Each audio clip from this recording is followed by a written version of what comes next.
The following training is sponsored by the Neoga Library System. We serve our member libraries in Niagara, Orleans, and Genesee counties. Please visit your local library homepage and use your library card to get access to streaming videos, downloadable music, audiobooks, ebooks, and even more from the comfort of your own home. Thank you. Hello.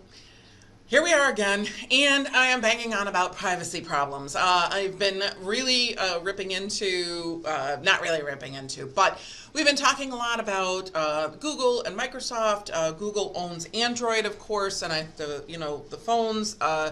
And Apple is Apple. Apple is its own company. It does the software, which is the operating system and the apps that run on it, and also the hardware. So if you have an apple is an apple is an apple.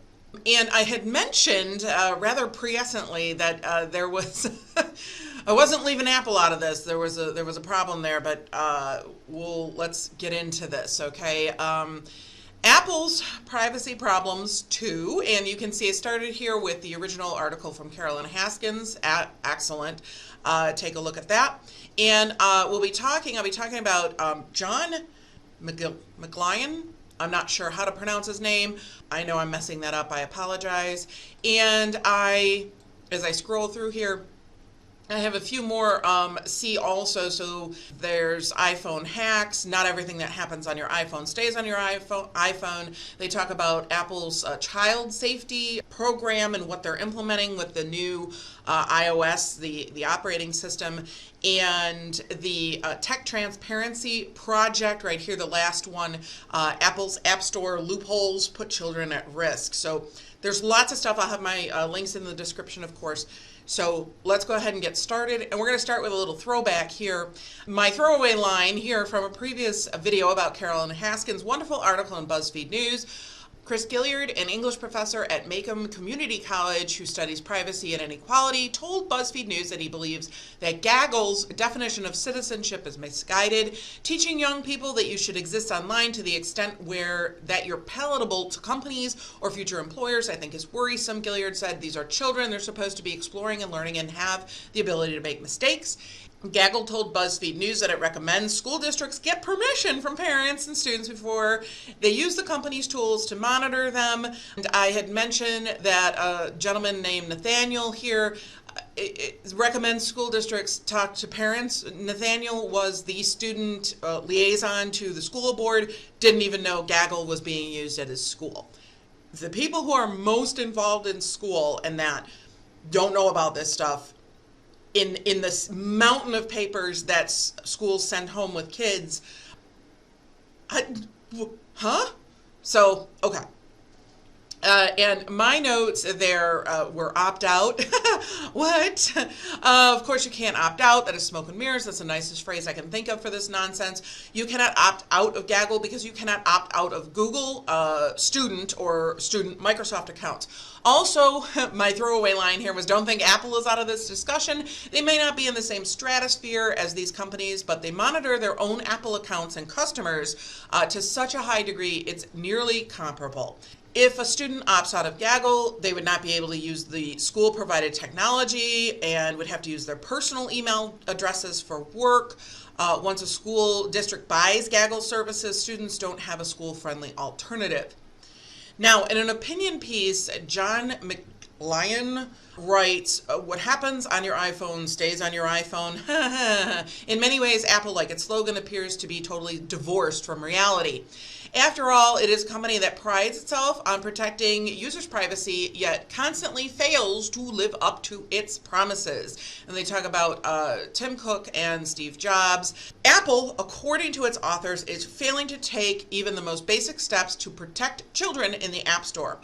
Failures are as numerous as they are egregious. Failures in age verification have exposed a number of children to lots of bad things, okay? And a host of supposedly age-limited apps. I have another video probably coming up on children and gambling. Absolutely incredible. Yes, children and gambling. Let's keep going here, okay? Apple, a company that wants to save kids, can't even protect kids in its own app store. Apple's Let's Help the Kids 3-point policy deserves a great deal of scrutiny. And again, the link I mentioned is there.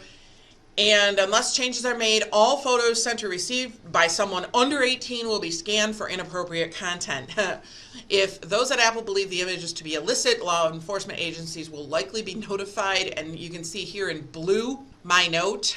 Wait, what? All photos are scanned by Apple? Who owns the photos? And if they're scanned, where do they go for scanning? Meaning, what copies of the photos are being made for scanning purposes? I cannot believe pictures are going to be scanned in real time exactly, because that would cause noticeable lag times that are unacceptable, completely unacceptable to end users. So where are these images going? Who sees them? What AI, artificial intelligence, are they going to train?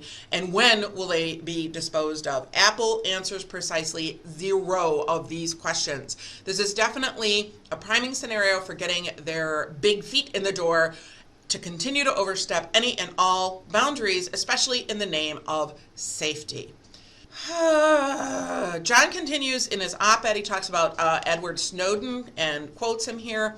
Apple's new system, regardless of how anyone tries to justify it, will permanently redefine what belongs to you and what belongs to them. Apple's new policy is an all-out assault on privacy. Couple Snowden's warning with Apple's shady history of breaching privacy laws, and you have a recipe for outrageous abuses. Apple must first breach encryption. Apple must first breach encryption. I'm repeating that. To scan the photos. The very thing that Apple promised it would never do.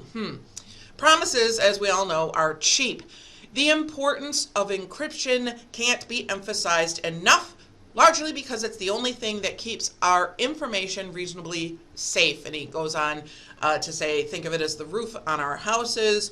Without it, sensitive data is exposed. The importance of encryption cannot be emphasized enough, largely because it's the only thing that keeps our information reasonably safe.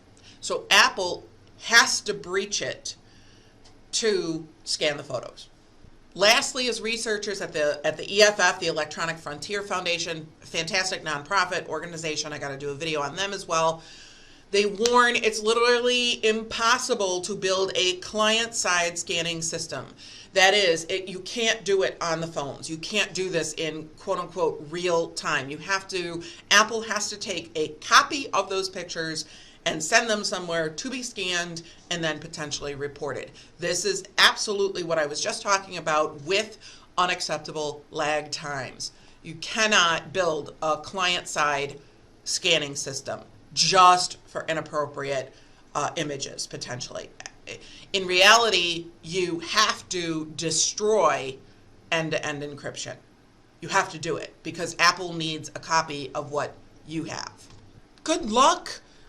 I have more to talk about. And I hope you stick with me for this. I think it's all very interesting. This is where we're going. This is about digital equity. This is about fairness in the landscape. This is about inclusion. And as more and more people get into and onto these systems, we as librarians need to know about this. We need to know. Take care. Good luck. I'll see you in the next one. Bye now.